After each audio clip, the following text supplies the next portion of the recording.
अंग्रेजों के जमाने से चल रहे 3 आपराधिक कानून 1 जुलाई से बदल जाएंगे। दिसंबर 2023 में संसद द्वारा पारित 3 कानून अगले महीने से पूरे देश में प्रभावी हो जाएंगे। तीनों नए कानून भारतीय न्याय संहिता, भारतीय नागरिक सुरक्षा संहिता और भारतीय साक्ष्य अधिनियम कहे जाएंगे, जो कि भारतीय दंड संहिता 1860, आपराधिक प्रक्रिया संहिता 1888 और भारतीय साक्ष्य अधिनियम। साथ ही इसमें शामिल धाराओं का क्रम भी बदल जाएगा। तो आइए आपको बताते हैं आईपीसी की कुछ बहुत ही अहम धाराएं जो कि बदल जाएंगी और नए कानून में इन्हें किस क्रम में रखा जाएगा, वो पहले किस स्थान पर थी। भारतीय दंड संहिता में 511 धाराएं थी, लेकिन भारतीय न्याय संहिता में धाराएं 358 ही रह गई हैं और संशोधन के जरिए इसमें 20 नए अपराध शामिल किए गए हैं। तो 33 अपराधों में सजा अवधि भी बढ़ाई गई है। 83 अपराधों में जुर्माने की रकम बढ़ा दी गई है और 23 अपराधों में अनिवार्य न्यूनतम सजा का प्रावधान किया गया है। 6 अपराधों में सामुदायिक सेवा की सजा का प्रावधान किया गया है। आपको बता दें कि भारतीय न्याय संहिता, भारतीय नागरिक सुरक्षा संहिता और भारतीय साक्ष्य अधिनियम को 12 दिसंबर 2023 को केंद्र सरकार ने लोकसभा में 3 संशोधित आपराधिक विधेयकों को पेश किया था। न्यू क्रिमिनल लॉज और इन विधेयकों को लोकसभा में 20 दिसंबर 2023 को और राज्यसभा में 21 दिसंबर 2023 को मंजूरी मिली थी।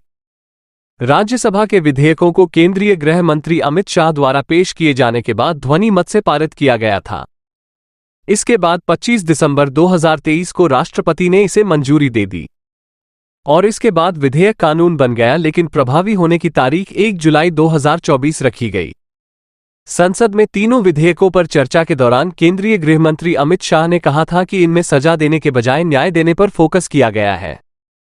हम जानते हैं, अब आपको बता देते हैं कि जिन अहम धाराओं में बदलाव किया गया है। तो सबसे पहले धारा 124 आईपीसी की धारा 124 राजद्रोह से जुड़े मामलों में सजा का प्रावधान रखती है। नए कानूनों के तहत राजद्रोह को एक नया शब्द देशद्रोह मिला है, यानी कि ब्रिटिश काल के शब्द को हटा दिया गया है। वही भारतीय न्याय संहिता में अध्याय 7 में राज्य के विरुद्ध अपराधों की श्रेणी में देशद्रोह को रखा गया है। धारा 302 पहले किसी की हत्या करने वाला धारा 302 के तहत आरोपी बनाया जाता था, हालांकि अब ऐसे अपराधों को धारा 101 के तहत सजा मिलेगी। नए कानूनों के मुताबिक हत्या की धारा को अध्याय 6 में मानव शरीर को प्रभावित करने वाले अपराध आ में डिफाइन किया गया है।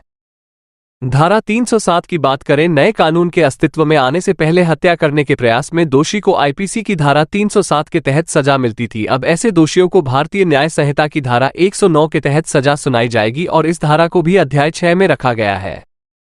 धारा 376 की बात करें तो दुष्कर्म से जुड़े अपराध में सजा को पहले आईपीसी की धारा 376 में परिभाषित किया गया था। वहीं भारतीय न्याय संहिता में इसे अध्याय 5 में महिलाओं और बच्चों के विरुद्ध अपराध की श्रेणी में जगह दी गई है। नए कानून में दुष्कर्म से जुड़े अपराध में सजा को धारा 63 में डिफाइन किया गया है। वही सामूहिक दुष्कर्म को आईपीसी की धारा 376D को नए कानून में धारा 70 में शामिल किया गया है। कुछ और कानून आपको बताते हैं। धारा 399 पहले मानहानि के मामले में आईपीसी की धारा 399 इस्तेमाल की जाती थी। नए कानून में अध्याय 19 के तहत आपराधिक धमकी, अपमान, मानहानि आदि को इसमें जगह दी गई है और मानहानि को भारतीय न्याय संहिता की धारा 356 में रखा गया है। धारा 420 की बात करें तो भारतीय न्याय संहिता में धोखाधड़ी या ठगी करने वाले अपराध को 420A में पढ़ा जाता था, डिफाइन किया जाता था। अब इसे धारा 316 के तहत डिफाइन किया जाएगा और इस धारा को भारतीय न्याय संहिता में अध्याय 17 में संपत्ति के चोरी के विरोध अपराधों की श्रेणी में रखा गया है। अब सीआरपीसी और साक्ष्य अधिनियम में क्या बदलाव हुए हैं? तो दंड प्रक्रिया संहिता यानी कि सीआरपीसी की जगह अब भारतीय नागरिक सुरक्षा संहिता ने ले ली है। सीआरपीसी की 484 धाराओं के बदले भारतीय नागरिक सुरक्षा संहिता में 531 धाराएं हैं और नए कानून के तहत 177 प्रावधान बदल दिए गए हैं, जबकि 9 नई धाराएं और 39 उपधाराएं इसमें जोड़ी गई है। इसके अलावा 35 धाराओं में समय सीमा तय की गई है।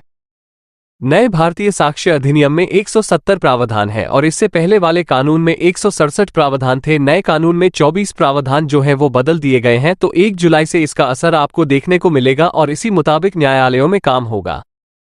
आप ये चैनल सब्सक्राइब करें और बेल आइकन को दबाना ना भूलें। बाकी की खबरों के लिए देखते रहिए खबरवाला 24 न्यूज़।